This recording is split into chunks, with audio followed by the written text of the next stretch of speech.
model it. Debbie said we have to model it in whatever place we are, in whatever context, in whatever situation that we're in, and whatever positionality that we're in. How do we begin to model that collaborative approach that really uplifts and does not continue siloing the work that we do in the pre-service mode, in the professional development mode, in the expansion mode? It's not just teachers, it's also administrators. I want to say that it's the whole, when we're talking about systems, we're talking about the whole system. And I invite any of you to respond to that question. You want to start us off? No, you want to start us off? Kick it off. I really think, again, it goes back to, as far as how do we model it, there are some great programs that have done some grow your own programs. I'm not sure if LAUSD has any of those grow your own programs where you develop your teacher credentialing programs. Yes, we do.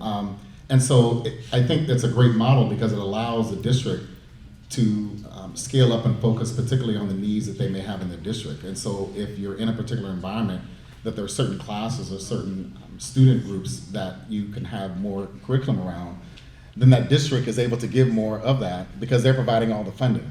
And so they're not necessarily worried about, a lot of times at least, if the student is having to pay additional tuition funds, because usually sometimes they're free or sometimes you would work for a certain period of years and you wouldn't have to pay for the credentialing program.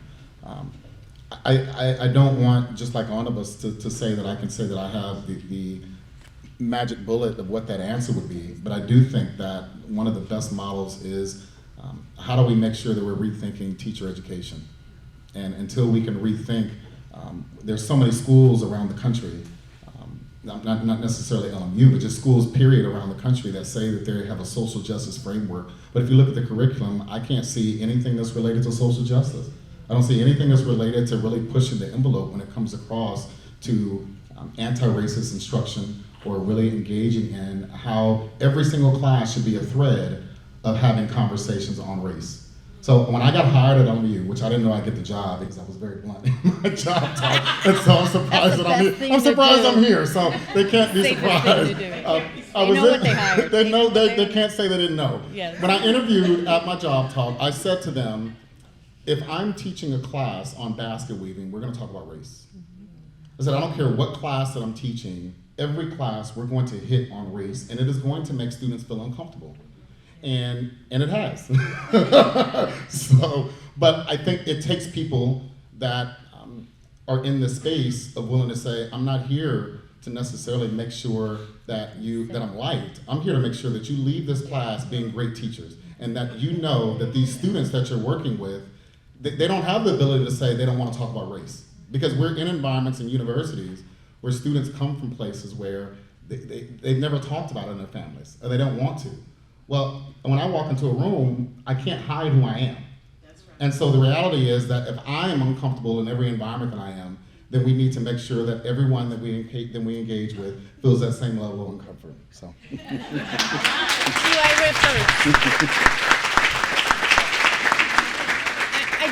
I do think we also have some bright spots where we've done this work, and I want to recognize my chief here, who's responsible for also the Division of Special Education as well as our Med Office. And one of the things that I've seen as a bright spot where we can learn is first to remember our inclusive practices. Because there's this idea that special education is this place. And I think, and whether you're talking about race or language, this is the problem, because special education is such a precious resource. I want to be very clear about that. Highly valuable resource. It's a wonderful service for our students.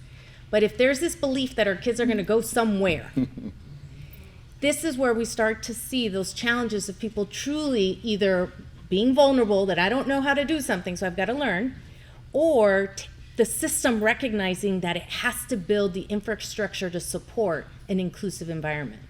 And one of the things that I've seen in our district as we've continued to increase our students who are in more inclusive environments is people are asking for more of that PD. They're asking for more training. My labor partners love the idea of inclusive practice, but you know what? The first thing they say to me is, we need more training. We need to be able to ensure that our classrooms are prepared also to receive our students, honor with dignity who they are, but also be responsive to that need. So I do think we've also been learning what does work in order to model how to be able to meet the needs of students. But I will say it comes with its complexity, because there also has to be the ability of the system to shift and change the way it's structured to meet those kinds of needs. So if you have a classroom where you're doing everything, this is why I say to you, but policies and procedures matter, because if everything is decided about the number of students in a classroom, and that's the rule we follow, it becomes very hard to then say, well, then how do we actually resolve the students' individual needs? Yep. And so it's one of those things that if we're going to model, we have some places we've learned from, but I think there's also some complexities to it that we've learned, whether it's from credentialing to then what's the actual norm and numbers, what's the type of training we need. There's all these elements, but I really feel like we've done it. We can shift and change. But for some reason, in this intersectionality between our English learners, or including race, language and race, this is where we see a little bit of a slower move, I feel, because we are not moving as quickly as we need, for example, around culturally linguistically responsive pedagogy. We know what works. We know that when we're including our students in more dual bilingual programs, we see a huge difference. But we've shifted and changed. We still don't have enough teachers to even be able to offer some of these programs. So again, I think we've seen the bright spots. We know what can work. I just don't think we've collectively moved in that direction. One thing I've told Debbie, for example, is when looking at English learners with learning differences, the system wasn't in the state of California necessarily looking at that at the time. We had to point it out that this was a big area where a lot of our SELPAs and our districts are struggling to be able to know how to meet that need. So we have to shift and change to make sure that that happened at the state level. And again, California is the only place, correct me if I'm wrong, Magali, that has a guide related to providing support for our students or our English learners with disabilities. California, that's it. So yeah, you should be very proud of California, because a lot of states don't have those kinds of things. I was like passing the mic. I don't know if we are, so I'm just passing it on. Yes, thank you. So as we discuss modeling, and thank you again for the teacher preparation question, because I think that's so important. And my own research had the opportunity to analyze feelings of self-efficacy of novice and experienced teachers, special educators, for teaching students who are, we use the term English learner at the time, dates me, so multilingual learners. And what I found was that special education teachers were in as much just wanting to have that opportunity to have the PLC time, to have the collaborative time, just as their general educators. So special educators were coming forward saying, I don't feel comfortable serving my students who are multilingual learners, not having had access to professional development, access to understanding the ELA, ELD frameworks, not having opportunities to review the ELD standards, when yet we had this expectation for special education teachers to write linguistically appropriate goals and to address the needs of our multilingual learners. So as we think of modeling, is what does that look like when we design our professional development? Are we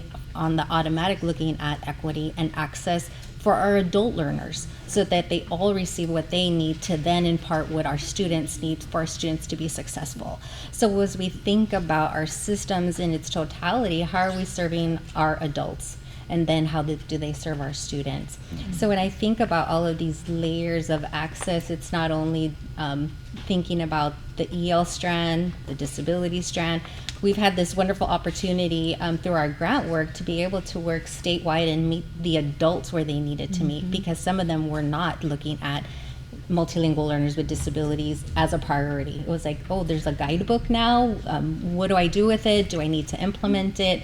And starting where they wanted to. So we had districts asking for information from all things from MTSS, pre-referral, assessment, wanting to focus on, are we over-identifying within our respective district? Are we looking at it? And even though I appreciate Dr. Ortiz sharing where disproportionality doesn't necessarily call it out, but yet those of us who have been working in the field, we acknowledge and we see that there has been in some pockets of California where we're having wonderings about specific learning disability, and our students, Hispanic is the category that it's looked at. So when we look at that, when we look at DA work, subgroup of ELs, subgroup of students with disabilities. And again, looking at what are those potential contributory factors, what are the primary factors, what does that implication have? And when we think about the EL principles, and I always think of the call to action, the moral imperative, assets-oriented, needs-responsive. Are we truly seeing our students as assets? That our kiddos, what they do and what they bring to the door is important. And we all have relative strengths and weaknesses, and how do we uplift all of our students' strengths so that we can truly be responsive?